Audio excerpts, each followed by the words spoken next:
Irineu, a primeira pergunta é: por que ser candidato a reitor neste momento? Bem, nós entendemos que o momento da universidade e também do país é um momento muito crítico, né, muito importante. Nós estamos aí diante de uma crise real. No primeiro momento falava-se de uma crise política e tal. Agora já é possível informar e constatar que tem uma crise efetiva econômica, né? E, de fato, há necessidade da reitoria, de uma candidatura à reitoria, realmente ter propostas concretas, ter realmente um conhecimento da história da universidade, da dimensão de uma universidade pública, uma universidade federal como é a nossa. E nós estamos, há algum tempo, já participamos da eleição anterior, ficamos na terceira colocação e apoiamos a professora Roselane no segundo turno.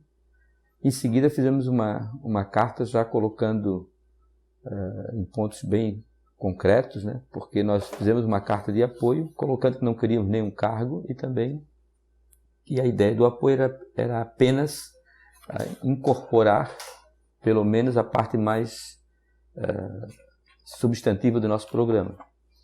Observando já no primeiro ano que não ocorria o cumprimento, nós fizemos uma carta nos manifestando contra então a administração por não estar apoiando, segundo a carta, que nós não pedimos nenhum cargo, né?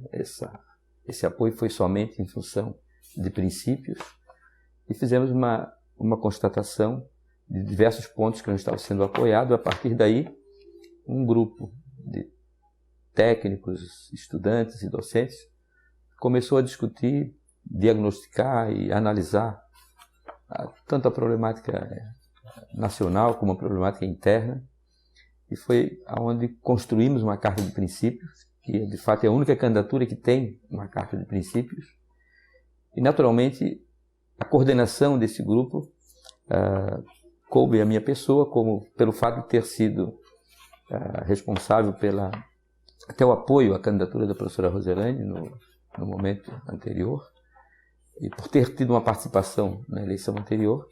Mas a ideia da carta de princípio era de fato ter propostas bem concretas para a universidade, principalmente fundamentada na autonomia universitária, que a partir dessa carta seriam então escolhidos o candidato a reitor e a vice-reitor.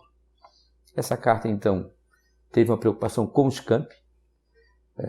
Exatamente, a universidade apenas seguiu orientações do MEC ou até determinações para implantar o REUNE. E, na verdade, não houve uma discussão na universidade em relação ao REUNE, foi praticamente uma obediência ao MEC.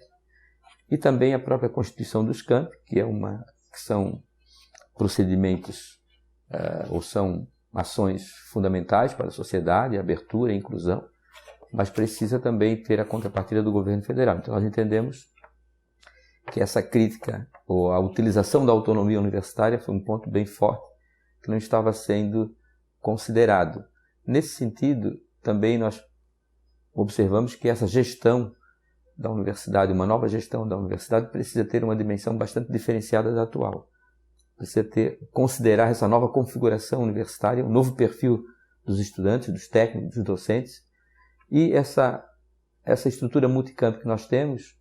Nesse sentido, nós então entendemos como importante buscar também uma participação de professores de um dos campi. Nesse sentido, foi escolhido então para a reitoria, eu como candidato a reitor e a professora Mônica, que é do campus de Curitibanos, é uma professora do Centro de Ciências Agrárias, foi a primeira diretora acadêmica do campus de Curitibanos.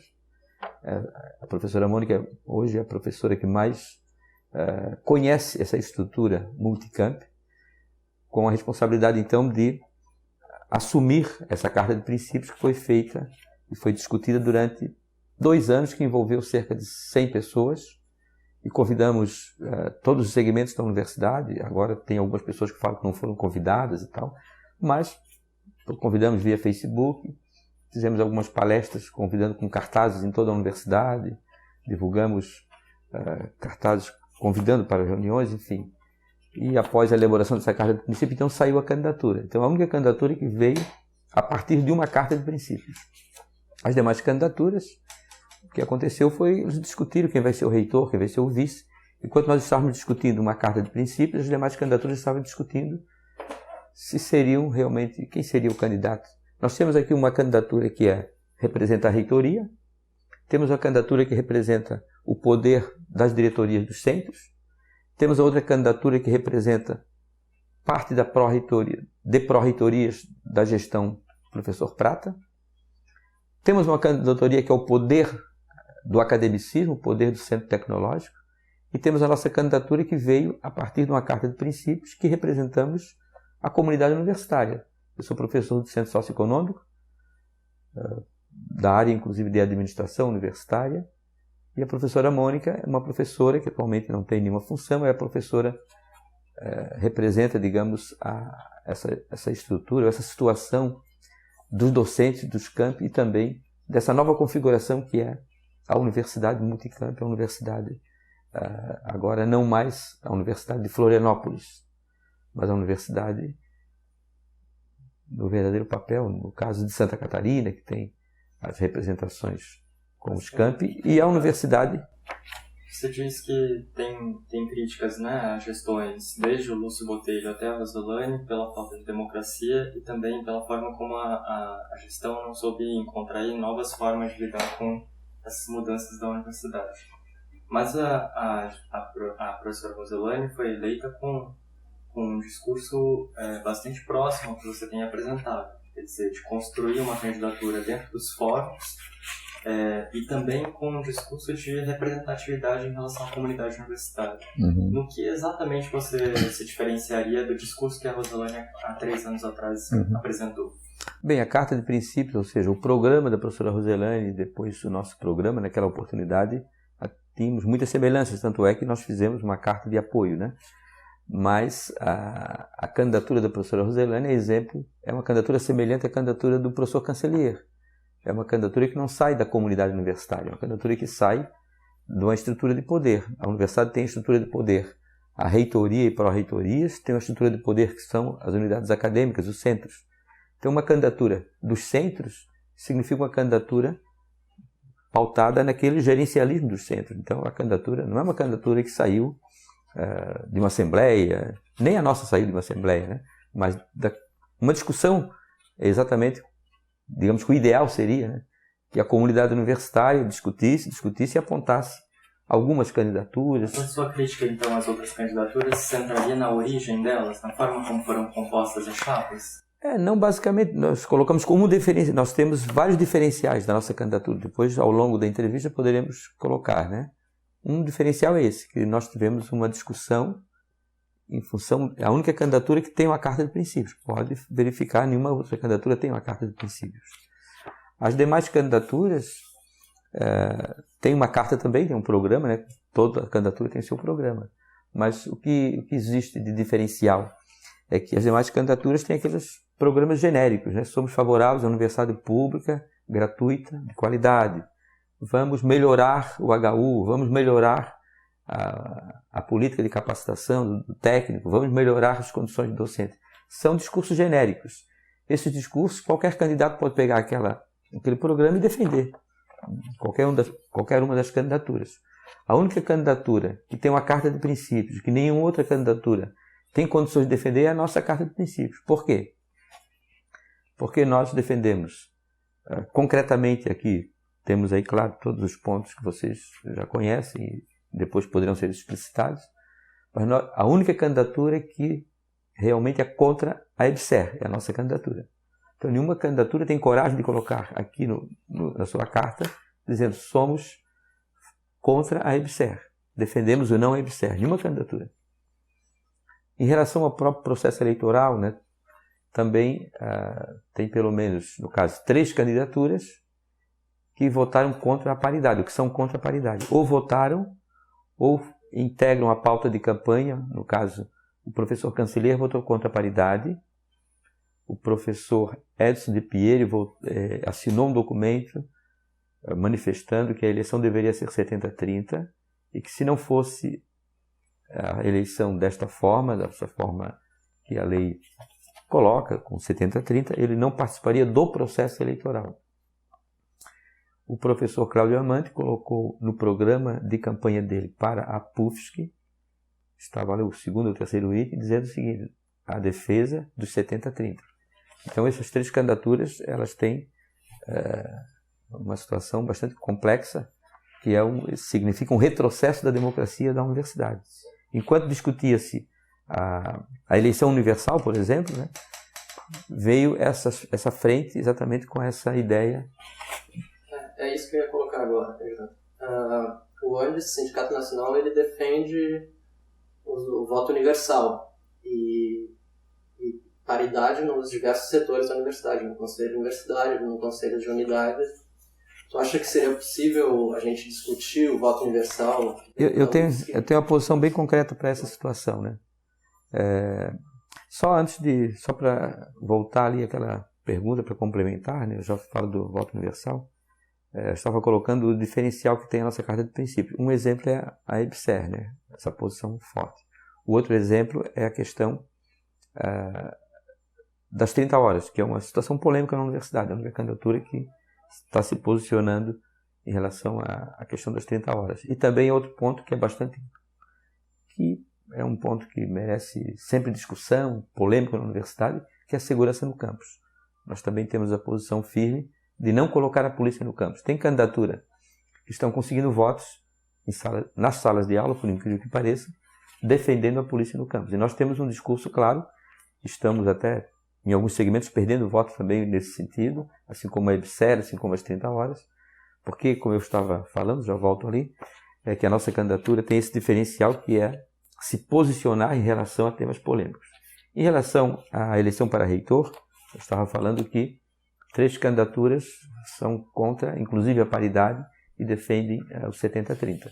E agora, no processo eleitoral, eles falam que votaram por engano, é apenas para arquivar o processo, outro esqueceu que colocou lá na PUFSC, outro esqueceu que assinou o documento, que esse documento é responsável por uma ação, né, que está na Justiça Federal, que poderá, inclusive, viabilizar todo o processo eleitoral na universidade.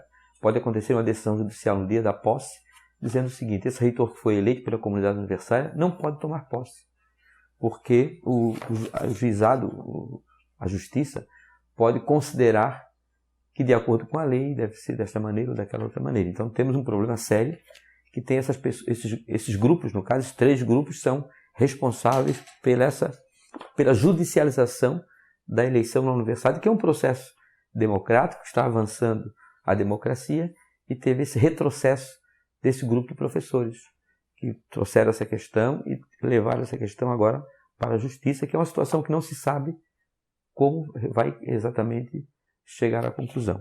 Em relação ao mesmo tema, que é a eleição para reitor, ou seja, a lei que fala 70-30, o processo eleitoral, paridade proporcional ou universal, o ponto complexo que existe aí é a lei, né? Essa lei que fala do 70-30. Nós defendemos, inclusive, que defendemos como reitor, na verdade, que a nossa concepção também diferencia bastante das demais propostas, que as demais não querem falar muito da autonomia. E toda a nossa estruturação, todo o nosso discurso, todo o nosso projeto de universidade é centrado na autonomia. A proposta que nós temos bem clara, e que nós vamos fazer isso efetivamente, que é mobilizar os reitores, porque hoje a nossa Andifes é praticamente um setor do MEC, não é a Associação Nacional dos Dirigentes das Universidades Federais. Imagina os reitores sentados discutindo a greve, ou discutindo a EBSER, ou discutindo a eleição para reitor. Os reitores abriram mão da autonomia. Eles abriram mão da autonomia por questões que eu posso até explicar depois para não sair do foco da pergunta. Por que os reitores abriram mão da autonomia? Tanto a reitora atual quanto a reitoria anterior. Mas o que nós defendemos é exatamente essa mobilização dos reitores, utilizando o artigo 207 da Constituição, que não há necessidade de regulamentar, como alguns segmentos defendem. Ele está explícito, autonomia administrativa, financeira, acadêmica, enfim. Utilizar então a autonomia, mobilizar os reitores, fazer a Unifes voltar a funcionar, mobilizar também a sociedade civil, os parlamentares, exatamente com um projeto de lei bem simples, colocando que a eleição da universidade são 3 linhas, né? aquele artigo que fala que é 70-30, modificar com o seguinte posicionamento. O critério da eleição é estabelecido pelo Conselho Máximo da instituição. Isso, se tiver um movimento, é muito fácil, né, na verdade, fazer essa modificação. Então, e aí o Conselho Universitário vai decidir, leva para realmente a discussão para toda a comunidade universitária, qual é o melhor critério, e tem uma decisão exatamente. A comunidade universitária pode, eu acho que deve escolher, assim como no CFH é voto universal, no Centro Tecnológico é paridade, 70-30, né, e em outros centros é paridade, eu vejo que teria que ter uma discussão na comunidade universitária para ampliar essa participação e exatamente forçar o Conselho Universitário a tomar, como a EBSER estava, parece que era matéria já definida, que a universidade iria assinar, mas quando ocorreu a mobilização, o que aconteceu? Nós ganhamos por 70-30 a defesa, ou seja, a não implantação da EBSER. Então nós entendemos que para não ficar essa questão aí de cada um tem um procedimento e também o pessoal utilizar-se para não se posicionar e se esconder na lei, também não. Então eu vejo que atualmente o governo não vai, vindo uma proposta dos reitores, apenas de fazer essa modificação, o governo não é um tema para o governo, um tema de relevante que o governo iria contra tal. O governo aí faria uma medida provisória ou um projeto de lei e teria uma aprovação tranquila, porque o Congresso Nacional tem vários projetos caminhando nessa direção há 10, 15 anos e não tem realmente saída. Então nós entendemos que precisa dar para a universidade decidir. Então cada universidade vai decidir de acordo, e aí teria que ser uma decisão, não apenas o conselho sentar e decidir. Seria também perigoso, né? Então teria que ser uma discussão como foi na EBSER. Ter um plebiscito e decidir o que a comunidade universitária entende. Aí o conselho universitário, ele toma a decisão, ou seja, faz a eleição. Sai desse processo fragilizado que nós temos hoje, né? Que, embora tenhamos a eleição, mas é um processo muito perigoso, né? Esse processo eleitoral. E quando o processo é assim perigoso, que nós não temos ali uma representação ativa de todos os setores da universidade, na comissão eleitoral, tem predominância de um segmento, tem as pessoas que estão na comissão, que estão apoiando candidaturas, no próprio Sintuf, que está praticamente fazendo uma infraestrutura para a comissão, com veículos e tal. Então isso é uma situação bastante complicada, na verdade. Então uma decisão, né, semelhante à decisão da EBSER, uma decisão, eu acho que resolveria esse problema, né? Eu acho que daqui a pouco a gente pode entrar nesses pontos da EBSER, das 30 horas da segurança, mas antes disso vamos tentar fazer um panorama mais geral, assim. Então, falar sobre a universidade brasileira. E eu queria te perguntar como você pensa que a universidade brasileira hoje se relaciona com os grandes problemas de seu povo e de que maneira você pensa que ela deve se relacionar com eles. Bem, na nossa Carta de Princípios, esse assunto ele é pautado, né? É exatamente a ideia de a universidade precisa se aproximar, ou seja, desenvolver a sua função, né? Porque uma universidade só tem uma função, atender a sociedade. E como que a universidade, então, ela se isola, né? A universidade se isola e não discute os grandes problemas nacionais. Então, o que nós colocamos na nossa carta é exatamente nessa direção, que a universidade deve discutir os grandes temas nacionais, que não vem discutindo. A saúde pública, a segurança pública. A universidade deve um modelo de educação básica para... Não é que a universidade deve um modelo, o Estado deve um modelo de educação básica. E a universidade deveria ter essa contribuição também em relação à própria corrupção, né? O que acontece na prática? Nós acompanhamos os noticiários sobre a corrupção no país e a universidade é totalmente omissa, né? As universidades como um todo, né? As universidades têm essa responsabilidade. Temos uma crise. A universidade é responsável por dar encaminhamento ou discutir essa crise, né? A universidade se omite. Aí temos um grupo de pesquisa, ou um professor que se posiciona, outro tal, mas são decisões isoladas, né? Então a universidade deveria ter criar estruturas, no caso, ou pensar uma política, exatamente. Ela pode, por meio da extensão, né, que é o caminho, digamos, é o caminho que que do ponto de vista formal, né, existe nas funções da universidade. A extensão seria o caminho, então, para ampliar um pouco a extensão e a extensão fazer esse papel. Mas, mesmo assim, seria uma decisão ainda muito formal, muito burocrática, na verdade, né? Deveria ser exatamente uma política mais no sentido global da universidade, ter uma filosofia, realmente repensar a universidade e trazer para a universidade a sua verdadeira função social, que é exatamente dar, ou seja, se envolver, né, e discutir os grandes temas nacionais, como a agricultura, enfim, todos os temas que a alimentação. Acho que a gente poderia tentar trabalhar com exemplos mais próximos, trabalhar com exemplos em Florianópolis ou em Santa Catarina, de como a UFSC poderia contribuir.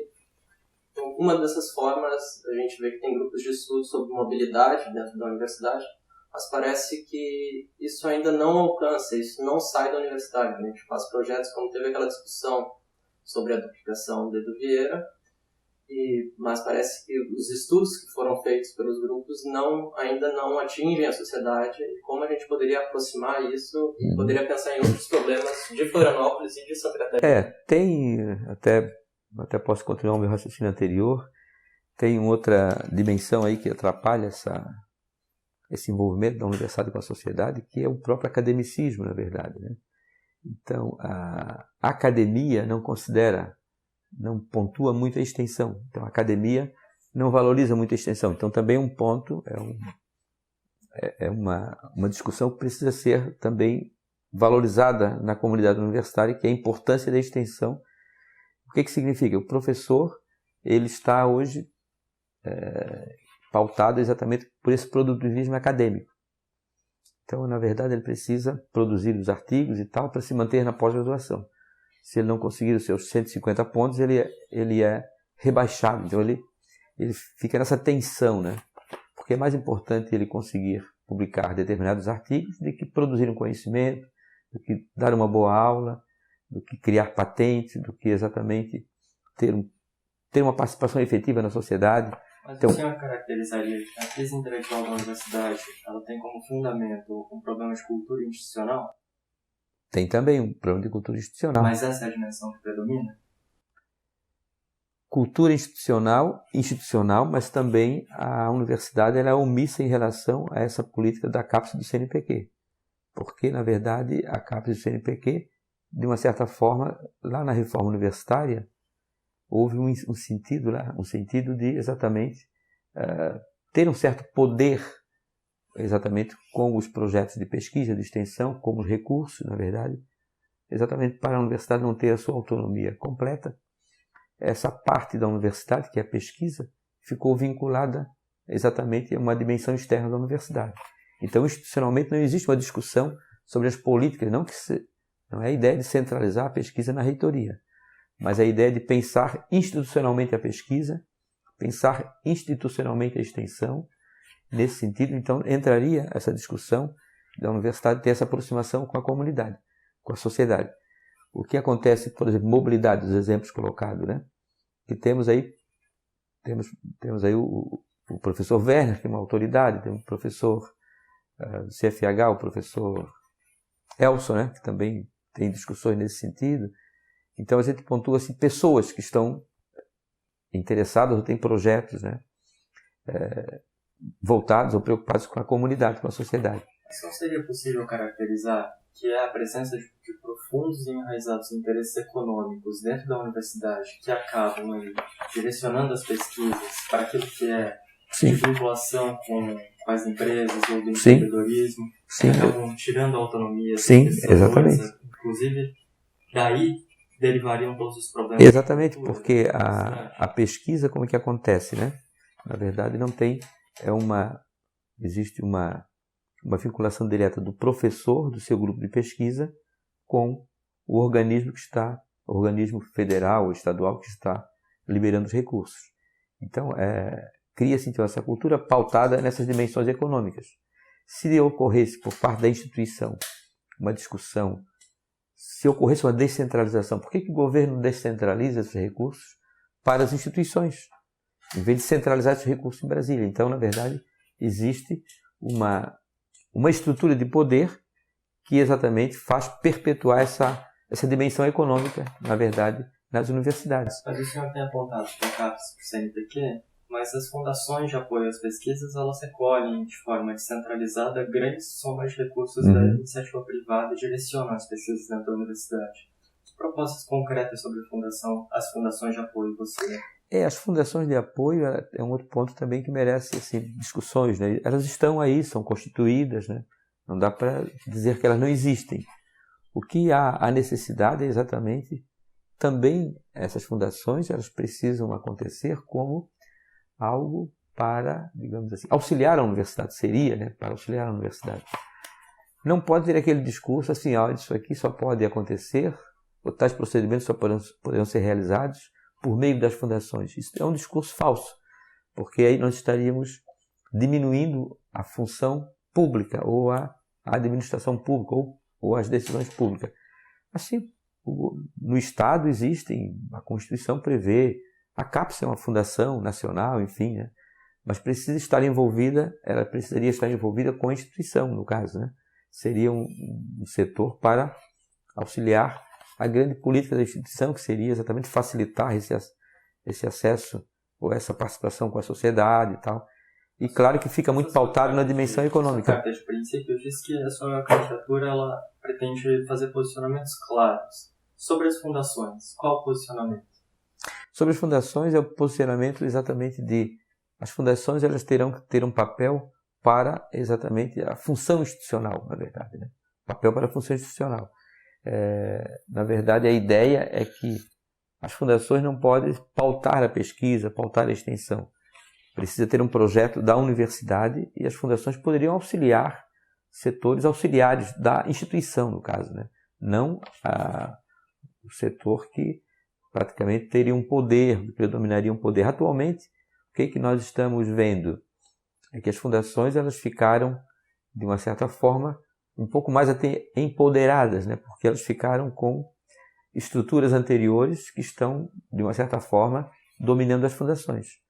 A administração da universidade ela não se posicionou em relação às fundações, ela deixou as fundações tomarem mais corpo até, na verdade, né?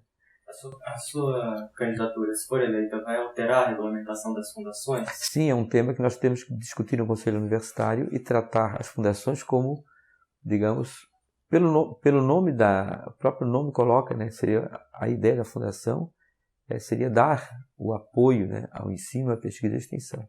Então teria que ter esse sentido, né, de ser dar o apoio à instituição universitária, né? E parece que às vezes a fundação tem uma vida própria, existe uma concepção aí, até dos próprios organismos de controle, que eles também às vezes talvez não compreendem o verdadeiro sentido de uma instituição universitária, de uma universidade. Então os organismos de controle eles são fundamentais na democracia, né? O Ministério Público, o Tribunal de Contas da União, a Corregedoria, o CGU, né? A CGU, enfim, mas elas não têm poder de determinação. O que está acontecendo hoje na universidade, mudando um pouquinho o assunto, é que só para aproveitar, é que a universidade está, de uma certa forma, ela está sendo judicializada de uma certa forma, e em outro momento ela está sendo pautada pelas fundações, por esses organismos de controle, na verdade, né? Então esses organismos de controle que são fundamentais na democracia, na administração pública, como a universidade não está exercendo autonomia, eles estão determinando, estão se posicionando em relação a temas ou a situações como, por exemplo, precisamos colocar o horário do professor na porta da sala de aula, precisamos controlar o ponto do técnico administrativo. Esse não é assunto de órgão de controle, isso é um assunto da universidade, ela tem autonomia para decidir qual é o caminho que ela deve seguir. E assim também deve ser em relação às fundações. Precisa ter uma política universitária pensando na extensão, na pesquisa, no ensino. E as fundações, como elas existem, nenhum reitor vai chegar e, olha, não quero, vou extinguir as fundações e tal. Existem as fundações, então precisa ver como aproveitar esse potencial, essas estruturas, para auxiliar o processo institucional. Esse é o sentido. Ainda dentro desse tema da autonomia e do financiamento universitário, que andam juntos, A universidade passa hoje por uma grave crise orçamentária. Foram cortados aí do orçamento do Ministério da Educação 11,7 bilhões de reais. E isso impactou na Universidade Federal de Santa Catarina. Como o senhor encara a crise financeira que a universidade vive e as suas repercussões? Bem, o governo federal, né, a nossa estrutura de poder, né, os 3 poderes, executivo, legislativo e judiciário, diz a Constituição que os poderes são harmônicos, né, que um não se sobrepõe ao outro. Né? Mas isso é apenas é o que está escrito na Constituição. Na prática, o poder executivo tem exatamente um poder astronômico. Por que tem esse poder forte, poder executivo? Porque ele faz leis, sai da sua função para fazer leis, semelhante até à ditadura, que fazia por decreto-lei, agora faz por medida provisória. E porque ele arrecada muitos recursos. Então, o poder público federal, ele arrecada muitos recursos, centraliza esses recursos em Brasília. Eu estou falando isso por quê? Para dizer o seguinte, que o orçamento da União, ele é muito grande, o orçamento da União. E esses cortes que estão ocorrendo na universidade, nós inclusive nos posicionamos contra os cortes, também faltou, como eu falei no princípio, né, faltou exatamente uma posição clara dos reitores das universidades federais e ter uma manifestação, reunir a Andifes, ter uma manifestação clara, não só manifestação, né, mas ter uma discussão, ou seja, discutir com o governo esses cortes. Isso não houve, na verdade. Isso é uma falha da universidade. O senhor considera que a gestão da professora Rosolane Neto fracassou em defender os interesses da universidade? Sim, porque teve um episódio bastante emblemático, né, que foi tanto a professora Rosolane como o professor Prata, houve uma vinculação da administração ao Ministério da Educação, na verdade. Né? Então essa vinculação de apoios a candidaturas, no caso, presidenciais, claro que os reitores eles devem ter as suas posições e, naturalmente, se manifestar. Mas aconteceu que, na prática, as reitorias praticamente abriram mão da autonomia e ficaram praticamente como sendo subordinadas ao MEC. E a universidade não é subordinada ao MEC. A universidade ela tem autonomia constitucional, os reitores têm autonomia de acordo com o artigo 207 da Constituição, e faltou dos reitores essa discussão na Andifes. E também os reitores precisam ter essa capacidade de mobilização da sociedade civil, dos parlamentares. Pelo menos no caso aqui, um tema específico seria a bancada catarinense, um tema nacional, como a EBSER, a questão dos cortes, deveria ser pelo menos os deputados da Comissão de Educação, os senadores da Comissão de Educação, ter uma discussão política exatamente para discutir o corte. Né? Então poderia dizer o seguinte, tudo bem, temos uma crise, né? Precisa cortar, mas por que precisa cortar 20% na educação de uma maneira retilínea, assim, né? Digamos assim? Então os reitores teriam que ter esse papel, fazer esse contraponto, mas a educação já está sendo cortada há muito tempo, então vamos cortar. Vamos discutir a questão da dívida, a questão dos juros, a questão da macroeconomia, enfim, discutir o orçamento, discutir as rubricas, discutir as prioridades. Governar é definir prioridades. Então não houve essa. E como acontece também, aproveitando, nas greves, por exemplo. Né? Então tem uma greve, parece que a reitoria não está envolvida com a greve. Por isso que as greves demoram muito tempo e desgastam muito as categorias docentes, técnico administrativo, porque os reitores, isso é cultural na verdade, né? Passam ali, verificam a assembleia, saem, passam pelo lado ou lá por trás e entram nos seus setores e tal. Os reitores não se posicionam, os reitores não têm uma proposta de carreira para os docentes, uma proposta de carreira para os técnicos, uma proposta de política estudantil. Como os reitores não têm essas propostas e não discutem na Andifes, quando acontece o conflito, eles não têm como negociar. Então eles acompanham pela mídia. Então o reitor sabe pela mídia, a greve parece que vai acabar amanhã, tal, mas os reitores não têm. Que o papel da reitoria seria se envolver no conflito. Porque quem está à frente de uma reitoria está ali para representar a comunidade universitária em Brasília. E não a forma como está sendo, parece que o reitor está sendo o representante do MEC. Mas em todas as audiências públicas, o discurso da Roselane foi sempre o de que ela levaria suas posições para a Andifes e não faria um posicionamento como reitora individual da UFS. Bem, eu posso Como falar... reitor, eu você posso... pensa que faria um posicionamento individual criticando o governo federal? Sim, poderia fazer, mas eu vejo que os reitores têm que se mobilizar e levar para a Andifes. Se isso não aconteceu, eu vou falar então no caso específico da EBSER, que eu conversei com a professora Roselane em relação a esse tema. Eu sugeri que esse tema fosse discutido, levado para a Andifes e ter uma posição firme para não acontecer o que aconteceu, das pessoas terem sido enganadas pelo governo e manipuladas e com recursos liberados para favorecer a implantação da EBSER. Só um exemplo emblemático: o diretor do Hospital Universitário da EBSER tem um salário maior do que o do salário do reitor. Não que isso signifique muita coisa, mas significa, já é motivo para uma discussão. Essa forma, que eu posso depois falar sobre a EBSER. Então, esse caso exatamente de levar para a Andifes e discutir esses temas, foi uma pergunta que eu fiz para a professora Roselane, exatamente uma sugestão de levar o tema para a EBSER. O que foi colocado é que a Andifes não quer se posicionar em relação a esse tema. Então, imagino que em relação... Eu não acompanhei se a Andifes discutiu. Eu acompanhei como professor universitário e vi que não teve nenhuma posição da Andifes. Algumas reuniões, participou e tal, tomou conhecimento e tal. Mas a Andifes não se posicionou. Eu vejo que a Andifes teria que se posicionar firmemente em relação aos cortes de verbas, por exemplo. É claro que para ter essa posição da Andifes, na verdade, as decisões são movidas por pessoas, né? Então, primeiro, se nós pretendemos fazer um movimento, né, mobilizar os reitores em relação a um determinado tema, em relação a esse tema, teria que ter uma manifestação firme nossa, uma posição firme para poder, então, envolver e mobilizar os reitores. Então, teria que ter uma posição do reitor, sim. O reitor teria que se posicionar firmemente e depois tentar mobilizar os demais reitores, os parlamentares, para levar essa discussão para um âmbito nacional, para envolver também parlamentares, enfim. Uma última pergunta sobre o orçamento. O orçamento de 2015 da UFSC foi 52,8 milhões a menos que em 2014, a preço de 2015. Já havia uma redução no orçamento da universidade em relação ao ano passado, no início desse ano. Isso inviabilizou a realização de várias obras, do custeio da universidade e implicou também na demissão de mais de 120 trabalhadores terceirizados, além de afetar significativamente os serviços.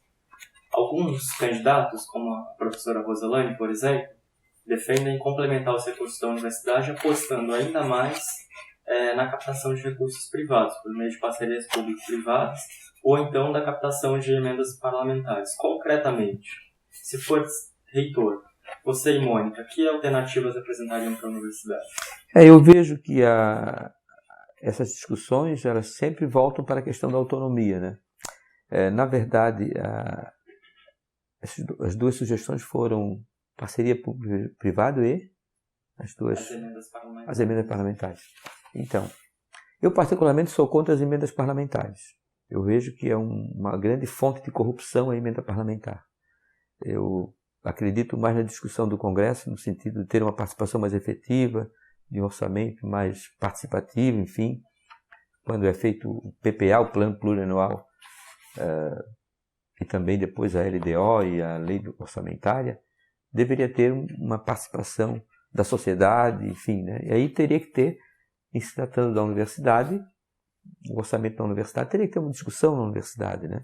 A exemplo do PDI, não existe nenhuma discussão, existe apenas, coloca-se no site, dá um prazo para alguém se manifestar. Imagina, isso não é participação, na verdade. Nós entendemos que nesse contexto deve ter uma mobilização sempre firme das reitorias, dos reitores, no caso da reitoria da universidade. Eu, como reitor, tenho esse pensamento. Nós discutimos o plano de atividade, o plano de carta de princípios, nós temos esse pensamento exatamente de fazer valer a autonomia universitária para obter os recursos necessários para a manutenção da universidade. À medida que a universidade aponta nessa direção de parcerias públicas e privadas, ela vai exatamente, começa a desmerecer exatamente a função da universidade pública, o caráter público da universidade. E a universidade, ela sempre deve se posicionar no sentido de valorizar o caráter público e exatamente colocar que o Estado deveria exatamente priorizar mais a educação, priorizar as universidades com a liberação dos recursos orçamentários necessários.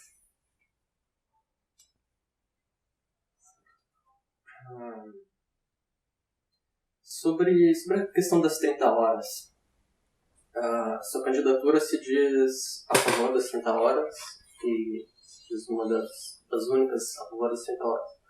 Essas 30 horas, por que das 30 horas? E essas 30 horas, elas seriam para os técnicos administrativos, para alguns técnicos administrativos ou para todos os trabalhadores da universidade?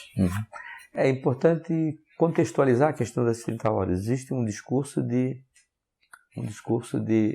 uma certa forma, de desqualificação da categoria do técnico administrativo em função dessa temática. O que nós defendemos é que, hoje estivemos até num debate lá no Colégio de Aplicação, e o professor fez uma pergunta dizendo que o Ministério Público determinou que precisa ser, que não pode ser desta maneira e tal, enfim, de uma certa forma, fazendo um questionamento na defesa das 30 horas, ou seja, pedindo um esclarecimento meu como implantar as 30 horas e tudo mais. Bem, o contexto das 30 horas iniciou, não foram os técnicos administrativos que iniciaram por conta própria fazer as 30 horas. Isso começou pelas unidades acadêmicas, alguns centros, como o Centro Socioeconômico, CFH, Centro de Comunicação e Expressão, outros centros da universidade, em razão da liberdade acadêmica que tem os centros também, né, os docentes. Entendeu-se, né, essas unidades, o entendimento dessas unidades é que poderiam flexibilizar os horários dos técnicos. Alguns trabalhavam de manhã, outros trabalhavam à tarde, alguns faziam 4 horas de manhã, outros faziam 4 horas à tarde. Isso foi crescendo na universidade e essa situação não é somente aqui na nossa universidade, acontece em todas as universidades. Essa situação em função da especificidade da universidade. E a partir dessa realidade, dessa situação, o que aconteceu? Foi crescendo esse movimento e depois também utilizou-se também, alguns centros também utilizou-se dessa situação, ou dessa flexibilização para também exercer um poder, ou para buscar um poder por meio do voto, flexibiliza o técnico que faz um horário menor, depois ele cobra na eleição para apoiá-lo, porque ele é um chefe bonzinho e tal. E à medida que os técnicos foram se politizando, o pessoal, houve uma discussão, não, nós queremos então um horário para todos, um princípio da equidade, que todos deverão ter o mesmo horário, e não alguns que trabalham no centro têm um horário, e quem trabalha em outros setores, até administrativos, teriam outro horário. E aí começou uma discussão na universidade aqui, também em outras universidades, e virou uma discussão até nacional.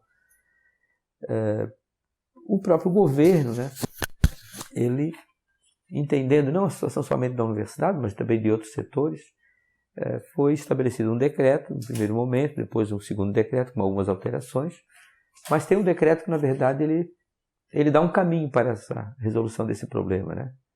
Então, a nossa defesa das 30 horas é para todos, de fato é a única candidatura que defende 30 horas para todos os técnicos administrativos, e também a nossa defesa é pautada também, novamente, na autonomia, né? Porque o artigo 207 da Constituição fala que a universidade tem autonomia administrativa, acadêmica, então ela tem autonomia para definir e regulamentar o horário dos seus colaboradores, dos seus técnicos e docentes. E ainda tem a Lei 8.112, a Lei do Regime Jurídico Único, fala também que pode ter jornadas de 6 horas e de 8 horas. A própria Constituição fala também que pode ter jornada de 6 horas e de 8 horas. E o decreto veio, de uma certa forma, regulamentar, veio explicitar um pouco mais, dizendo que os dirigentes das instituições, né, o dirigente maior da instituição, poderá, então, definir essas jornadas, exatamente colocando como uma decisão da instituição definir essas jornadas de trabalho.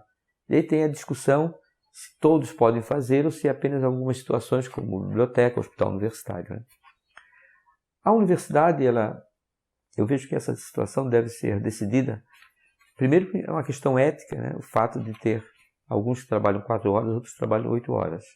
e ainda, atualmente, com as medidas que a professora Roselane tomou de fazer portarias, entrando nessas discussões e colocando algumas normas, complicou um pouco mais ainda, porque constitui-se situações em que as chefias estão hoje assinando que todos fazem 8 horas, quando a situação, na verdade, na prática, continua a mesma. Um grupo que trabalha em determinados setores continua fazendo as suas 4 horas até, e outro grupo continua fazendo as 8 horas. Então, até para as chefias, diretores de centros, chefes de departamentos ou setores administrativos, quem está assinando está, inclusive, numa situação até mais complexa, porque ele está assinando um documento que não é verdadeiro. Alguém pode até questionar depois, no futuro, por que aquele dirigente estava assinando que tais técnicos faziam 8 horas e, na verdade, fazem 4. Isso é sabido, é notório, né? Toda a universidade. Então, é mais ético, é mais justo e tem uma regulamentação, como eu falei, o artigo 207 da Constituição, o RJI, o próprio decreto. E como fazer? Por meio de uma... É que, na verdade, não pode ser uma portaria do reitor, né? Por meio de uma resolução normativa. Então, uma resolução normativa que vai ao Conselho Universitário, e o Conselho Universitário, então, vai aprovar essa jornada de trabalho para todos os técnicos da universidade. Que é me parece uma discussão menor essa de como será feito, assim. E também se falar, se não explicar qual é o ganho social das 30 horas, e se discutir se essas 30 horas são para todos os trabalhadores, só para os técnicos administrativos, e parece que é uma moeda de troca com o sindicato. O sindicato pede isso e a reitoria poderia fazer isso. Então, acho que seria interessante explicar qual é o ganho social das 30 horas e se isso não seria adequado para todos os trabalhadores. Se a gente está também... Só uma comparação muito grosseira de lutando pela paridade em algumas partes, e por que isso também não poderia ser igual para diferentes trabalhadores. Mas quais trabalhadores? Os professores. Os docentes? Bem, a nossa proposta, inclusive, exatamente sai dessa discussão de 30 horas, que essa discussão fica desgastada, na verdade, né? O ideal, o discurso mais correto é essa questão ética, né? de resolver uma questão ética que está acontecendo, né? De ter uma posição no princípio da equidade para todos os técnicos, no caso, ter a regulamentação pelo Conselho Universitário, né?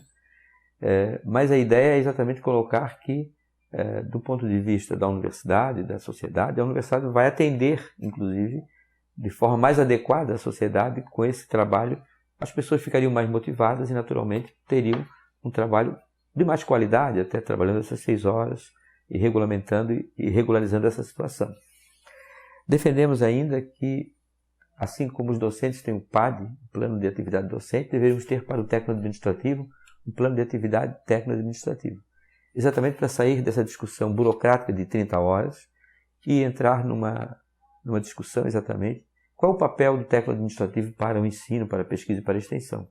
E ter uma discussão mais substantiva, não essa discussão burocrática de 30 horas, uma discussão substantiva exatamente das funções, como não cabe discutir, né? Não se discute em relação ao docente o horário, não tem sentido essa discussão, né? Então também não tem sentido o docente entender, não, eu também quero 30 horas, não é essa a discussão.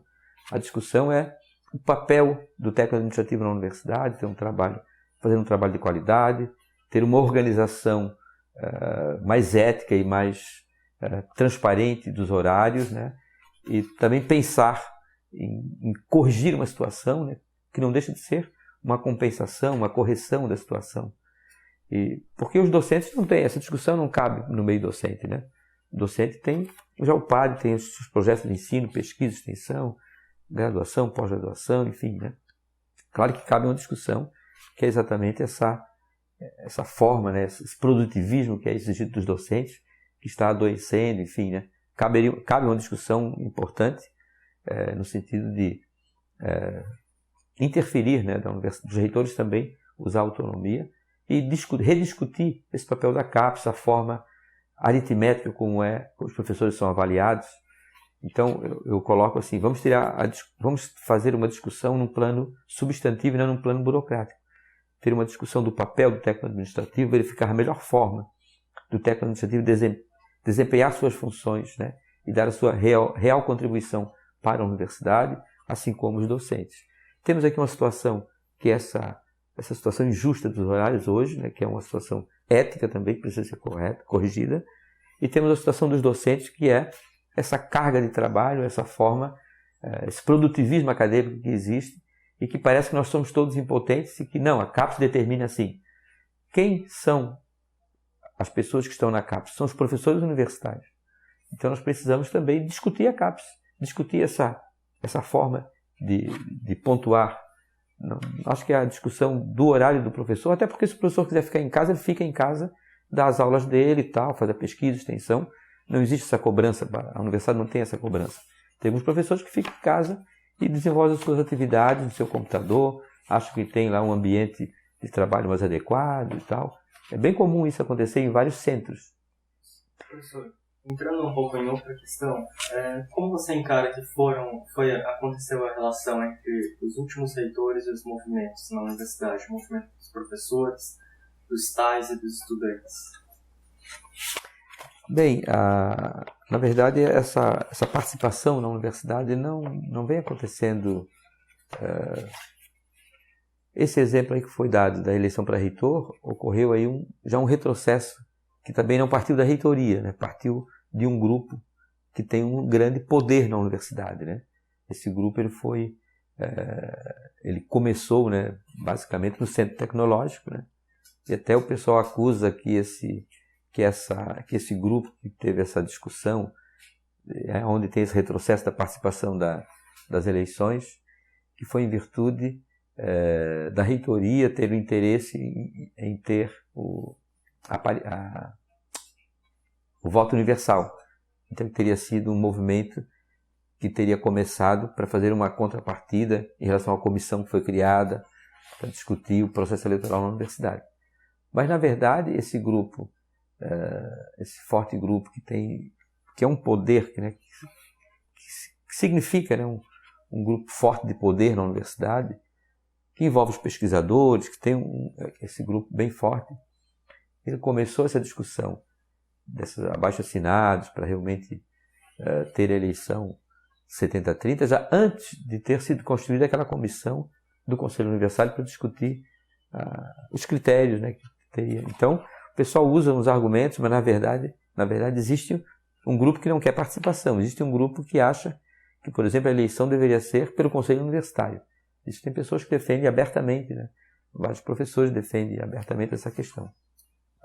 A questão da participação dos reitores, observa-se que, bem, até a ditadura não tinha participação, começou a participação com as eleições para reitor. A participação que acontece na universidade, que consegue se observar pela comunidade universitária, a participação mais efetiva que existe é de 4 em 4 anos, quando tem eleição para reitor. Nos demais eventos, eu não vejo que tenha evoluído a participação. Por exemplo, o que eu falei há pouco, o PDI, que é o Plano de Desenvolvimento Institucional, né? Que poderia ter uma participação dos estudantes, dos docentes, dos técnicos, né? E não tem, ele é um plano exatamente feito de uma maneira burocrática. Praticamente pega-se o plano dos 4 anos anteriores, faz-se lá uma, não vou dizer copia, né? Mas pega como base aquele plano, né? E depois constitui-se ali, coloca-se de uma maneira gerencialista ali algumas posições, quer dizer, na verdade, de cima para baixo, coloca algumas ações e coloca-se lá, disponibiliza-se na ideia de consulta pública, na verdade, né? Para a participação. Então, efetivamente, não vejo que a participação vem crescendo, na verdade. Esses movimentos, principalmente os movimentos de greve que aconteceram na universidade nos últimos 3 anos, queixaram inúmeras vezes que a relação com a atual gestão foi sempre muito, muito problemática. Dificilmente a reitoria recebia os movimentos grevistas, e mesmo quando recebia, em geral, eram tratados sempre pelo seu chefe de gabinete, e os movimentos têm muitas queixas e muitos ressentimentos em relação à atual gestão. Na sua possível gestão, como seria a relação com os movimentos, com o movimento grevista?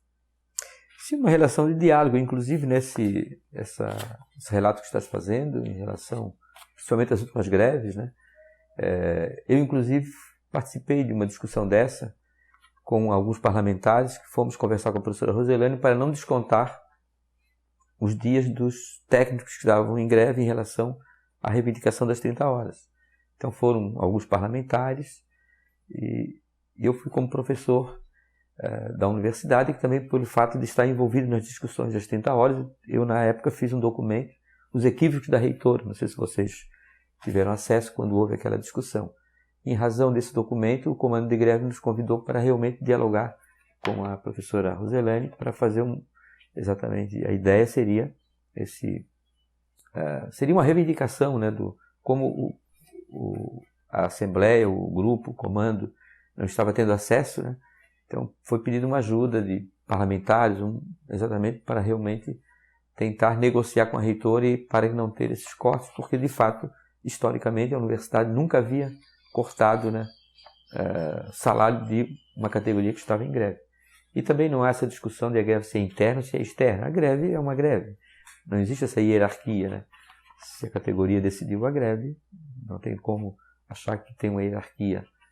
Não há necessidade de todas as instituições entrarem em greve para a universidade entrar em greve. Nesse ano, houve uma greve docente importante que ainda está em curso nacionalmente. Como professor, o senhor fez greve? Na verdade, nós participamos de umas 3 ou 4 assembleias do Andes, né?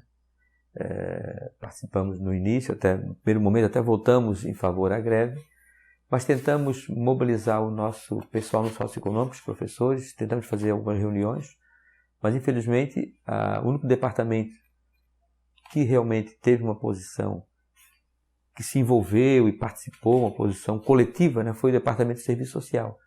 Então, se nós estivéssemos no Departamento de Serviço Social, naturalmente nós teríamos participado mais ativamente. Da categoria, não do departamento. Sim, eu estou colocando que nós, enquanto professor do Departamento de Administração, nós tentamos articular os colegas, movimentar, não conseguimos um ambiente para realmente encampar sozinho uma greve, né, em todo o curso, em todos os cursos que nós temos lá, graduação, pós-graduação.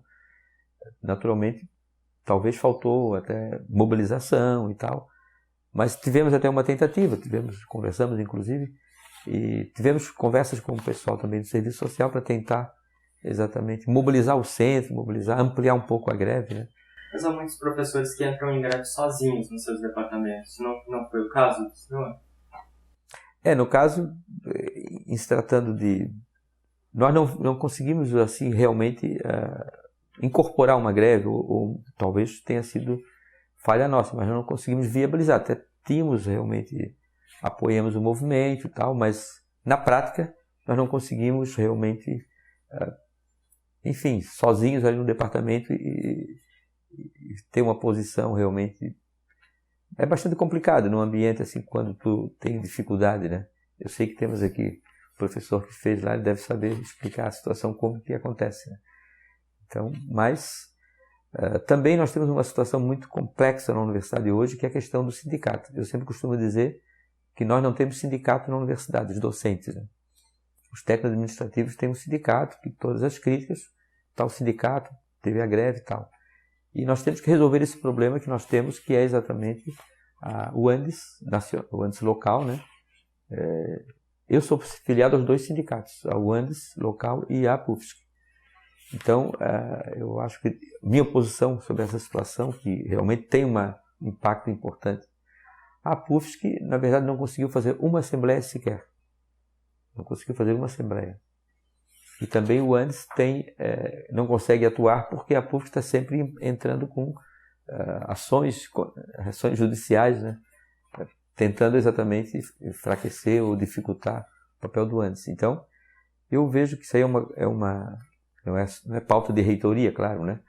Mas é uma pauta do movimento docente. Deveria ter discussões até agora, depois da greve, acho que até é motivo, existe uma motivação até, né? Para realmente ter um movimento, ter uma discussão e procurar uma solução para essa situação, onde nós temos aqui o sindicato local, não tem a regulamentação, que a PUFSC acusa que não é o sindicato que não pode atuar, sendo que a PUFSC, né, coloca que tem a carta sindical, mas também não atua como sindicato, porque não tem a representação nacional, não está vinculada a nenhum sindicato nacional, e aí não pode negociar com o governo. Então os professores, a categoria docente realmente é a mais prejudicada. mal ou bem, o sindicato dos técnicos ainda tem uma discussão nacional, tem toda a situação, toda a crítica que existe, mas tem um sindicato. No caso dos docentes, quem realmente estava interessado em atuar, no caso do movimento docente, foi o Andes, mas não conseguiu atuar, realmente não conseguiu, foi sempre dificultado, né, com ações judicializadas pela PUFSC, enfim, né. Então teria que ter uma discussão dos docentes em relação a essa situação. Eu vejo oportuna uma discussão nesse momento, pós-greve. Acho que seria muito interessante ter uma discussão em todos os centros, departamentos, uma discussão. Nós queremos um sindicato. Nós não temos sindicato. E realmente eu acho que essa situação foi muito prejudicial, né, porque nós ficamos fora do processo, né. Os docentes ficaram praticamente numa situação em desvantagem em relação às demais universidades. Eu acho que em relação à segurança, que é uma questão que é muito importante aqui na UFSC, como você vê o que pode ser feito em relação à segurança, que existem algumas candidaturas que são a favor da polícia militar dentro do campus, outras acreditam que através de outras medidas é possível, como iluminação e ocupação. Me parece que esse problema de segurança ele é muito maior e vai muito além, é um problema social, né, dentro da nossa cidade, dentro da localização da UFSC, dentro da cidade. Esse problema atinge todo mundo. Como a UFSC poderia contribuir, como a sua candidatura poderia contribuir dentro da UFSC para resolver o problema da segurança? Essa questão da segurança, novamente eu vou lançar mão da autonomia, que é exatamente, todas as nossas propostas estão pautadas nesse princípio, né? Nesse princípio maior que é a autonomia universitária. Eu vejo que, como eu falei anteriormente, tanto a reitoria atual quanto a anterior, elas se envolveram de uma certa forma com o Ministério da Educação, ou seja, elas abriram mão da autonomia universitária. O que acontece na prática? Na prática, o que acontece é que há 17 anos que a universidade não contrata um segurança. Então, como falar em segurança, nós estamos há 17 anos sem contratar um segurança. Então, realmente, não tem sentido, é apenas uma retórica falar que é prioridade. Agora tem as eleições, tem as candidaturas, todo mundo agora fala que é prioridade, que vai resolver o problema da segurança.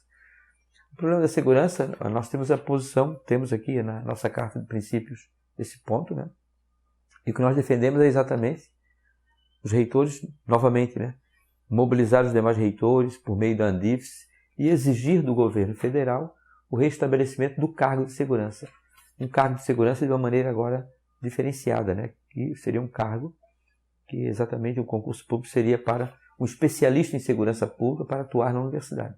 Um servidor público pelo RJU, contratado pelas universidades, um cargo que é um tema que é pautado nacionalmente, as universidades, o próprio Ministério da Educação reconhece, até o Congresso.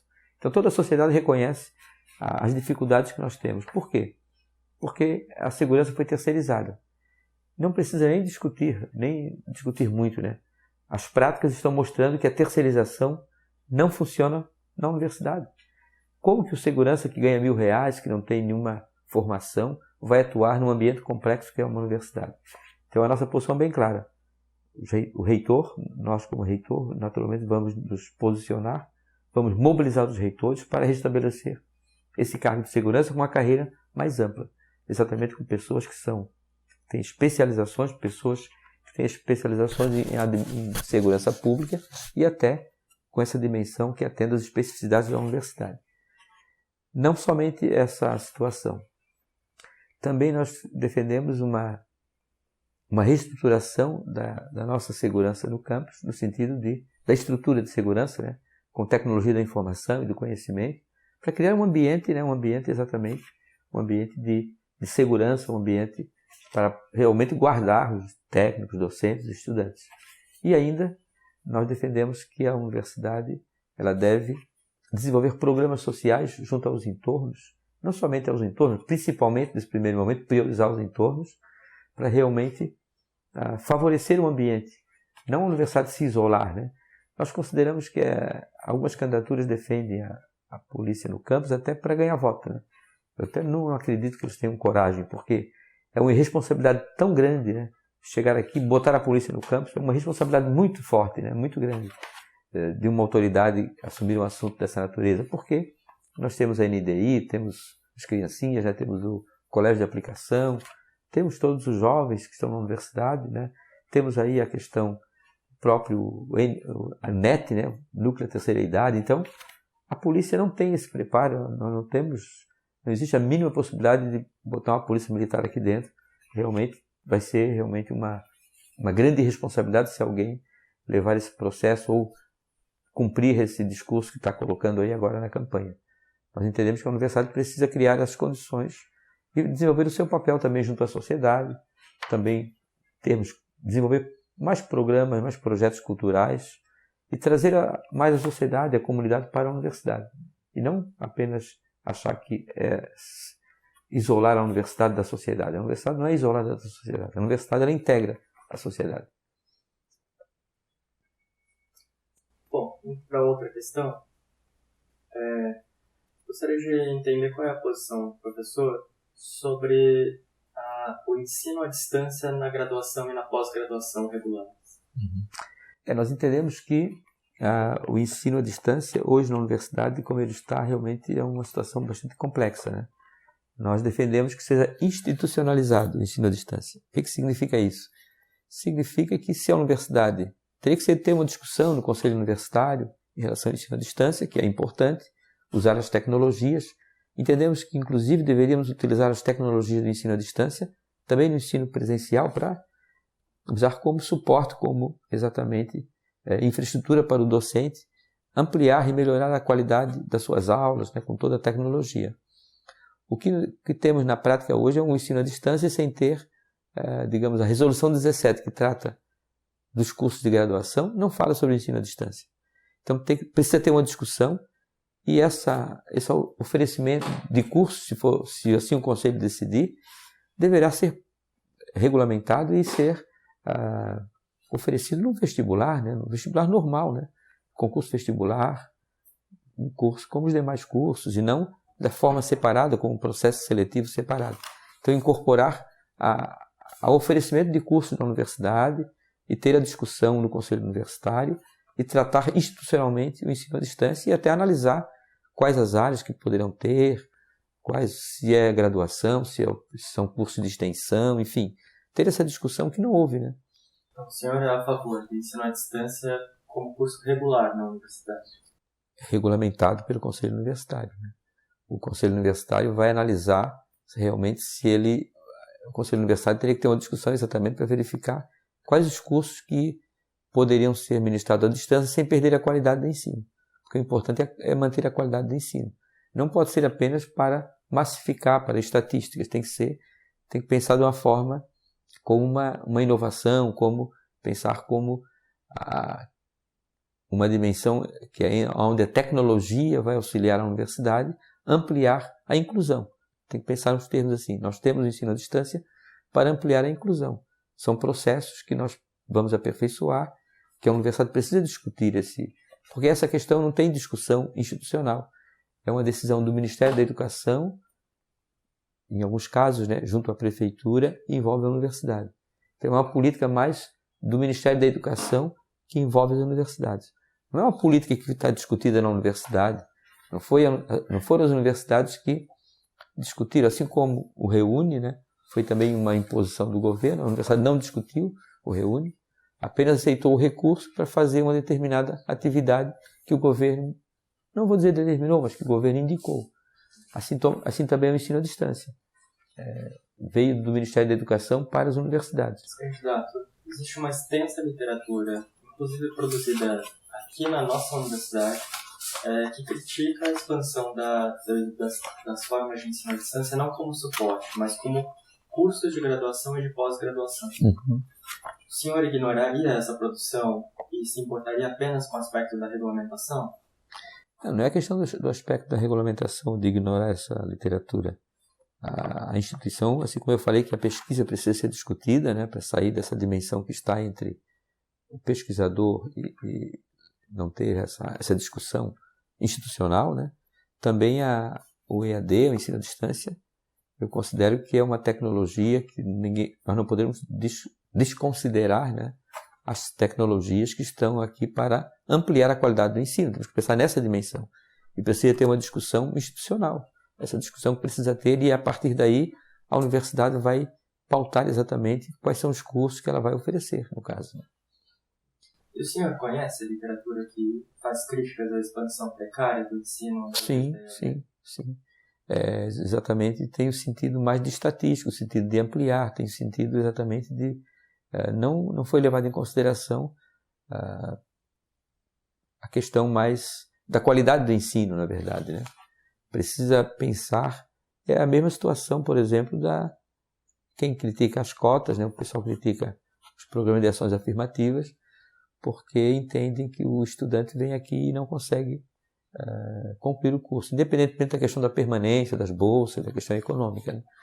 Tem também a situação em que os estudantes entram na universidade e não conseguem, desistem, porque não conseguem terminar o curso.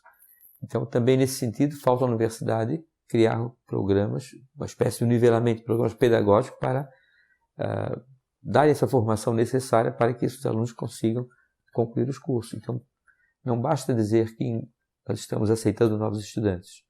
Nós precisamos, sim, criar as condições para que esses estudantes acompanhem os seus cursos do ponto de vista acadêmico. Assim também o ensino à distância. Não é a ideia apenas de expandir, apenas de ter números, dizer que ampliou o número de alunos na graduação, no ensino superior. A universidade precisa se posicionar, exatamente verificar, estudar exatamente como, porque nós temos a dimensão da qualidade de uma instituição como a Universidade Federal de Santa Catarina. Então ela deve sempre ter esse pensamento, né? Nós queremos qualidade na Universidade Federal de Santa Catarina, em todos os cursos, assim como nos campi. Não basta a criação Agora o governo está acenando com a possibilidade de criar mais 2 cursos de medicina. Ele está oferecendo. Ao mesmo tempo que não pode se contratar um professor, porque o governo está na situação da crise e tal, mas vê que interessante, né? O que são as políticas, né? E as prioridades. O governo está oferecendo 40 vagas para a universidade implantar medicina em Curitibanos e Araranguá. Já liberou as 40 vagas. Então a universidade poderia discutir o seguinte: não, nós queremos as 40 vagas para resolver alguns problemas emergenciais, pensando na qualidade do ensino, senão seria até talvez uma irresponsabilidade de criar um curso, 2 cursos de medicina, com a situação toda do hospital universitário. Então, não adianta pensar apenas na expansão, na verdade. Precisa pensar, e assim vale para o EAD, precisa pensar exatamente na qualidade. Mas a gente precisa finalizar pelo tempo, então fica aberto para você agora falar de uma forma geral por que apoiar a candidatura do Linhares. Bem, como nós conversamos durante todo aqui o nosso debate, a nossa entrevista, parece que é fácil verificar, né, e constatar que a nossa candidatura tem diferenciais importantes em relação às demais candidaturas, né?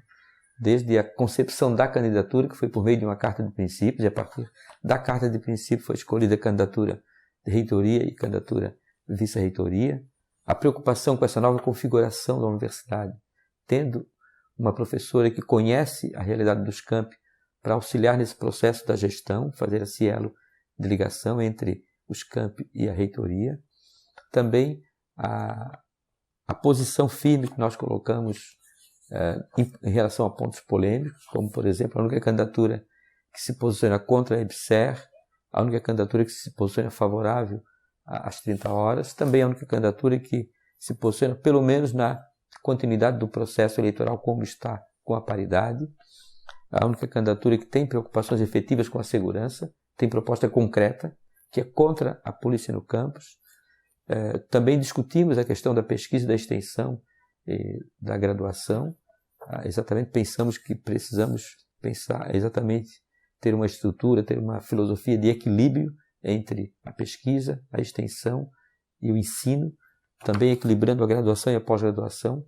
A graduação vem perdendo um pouco de espaço e a graduação ela é fundamental para a universidade, assim como a pós-graduação é fundamental. Uma não pode desmerecer a outra, precisa existir esse princípio de equidade. Nós defendemos que somos todos UFSC porque nós entendemos que não poderemos pensar nessas diferenciações, nesses segmentos, né? Da forma como existe até alguns preconceitos em relação a algumas categorias. Então nós precisamos trabalhar e pensar tanto os estudantes que ingressaram por meio das ações afirmativas, também eles terem o seu atendimento na universidade de uma maneira digna, sem serem também sofrerem até assédio, que também acontece, sabemos, em algumas situações. Defendemos que as categorias técnico-administrativo e docente são todas fundamentais para a universidade, que são, cada categoria tem a sua especificidade. Nós precisamos reconhecê-las como seres humanos que estão participando da universidade, assim como os estudantes. Nós discutimos a dimensão humana da universidade, que não tive a oportunidade de chegar nessa especificidade da nossa proposta, mas nós defendemos que a universidade deve ser administrada não pensando apenas na questão administrativa ou numa função administrativa, mas pensando em 4 dimensões: a dimensão acadêmica, a dimensão humana, a dimensão política e social e a dimensão administrativa. Finalmente, pedimos então o voto para a nossa chapa 85, que temos certeza que é a única candidatura que defende os reais interesses da comunidade universitária.